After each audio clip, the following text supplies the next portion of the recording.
Lamine Yamal Real মাদ্রিদকে চোর ছিচকা দুনে বলেছে তারা ঘরের মাঠে যা খুশি তা চেয়ে বসে, পায় না, তারপরে কান্নাকাটি করে। আপনি তো রিয়াল ফ্যান, কেমন বোধ করেন? রিয়াল ফ্যান তো ভালো, হ্যাঁ, রিয়াল ফ্যানের ভালো লাগার মতো রিয়াল ফ্যান হিসেবে ভালো লাগছে, বাট লাস্ট মৌসুমের যে রেজাল্টস সেটা ভয় দেখাচ্ছে। আতলেতিকোর সাথে এই মৌসুমের যেই হারটা, এবং হারটা তো খুব ছোটখাটো হার না, 5টা গোল খেয়েছে। আপনি যদি লাস্ট সিজন দেখেন, আপনার রিপোর্টও দেখছিলাম যে এল ক্লাসিকোতে 16 গোল খেয়েছে রিয়াল। তো সবকিছু মিলিয়ে কিছুটা ব্যাকফুটে আছে, বড় ম্যাচের চাপটা রিয়াল নিতে পারছেন। এবং আমরা মানে রিয়াল মাদ্রিদ সম্ভবত লা লিগাটা হেরেছে 4 পয়েন্টের ব্যবধানে, এবং বার্সার সাথে 2 ম্যাচে তারা 6 পয়েন্ট হারিয়েছে। ওখানে যদি 2টা ম্যাচ তারা নাও জিততো, তাহলে আসলে বেসিক্যালি 2টো পয়েন্ট যদি তারা ড্র করে নিত, তাহলে অটোমেটিক্যালি কিন্তু রিয়ালের চান্সটা থাকতো লা লিগা জেতাতে।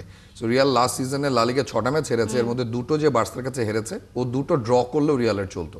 তো সব কিছু মিলিয়ে আমার মনে হয় যে জাভি আলোনসোর জন্য খুবই ডিফিকাল্ট।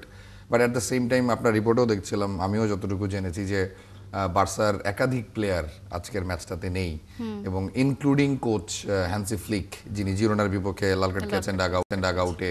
তো যেটা হয় যে এই ধরনের বড় ম্যাচে, মানে ধরেন ছোটখাটো একটা ক্লাবের এগেনস্টে যদি খেলা থাকতো, এলচে বা হোয়াট এভার, একটু মানে নিচের টায়ারের কোন একটা টিমের সাথে, নিচের টায়ার বলছি নিচের দিকের, বাট সেই তুলনায় রিয়ালের এগেনস্টে ডাগ আউটে কোচকে বার্সার না পাওয়াটা একটা অনেক বড় ধাক্কা।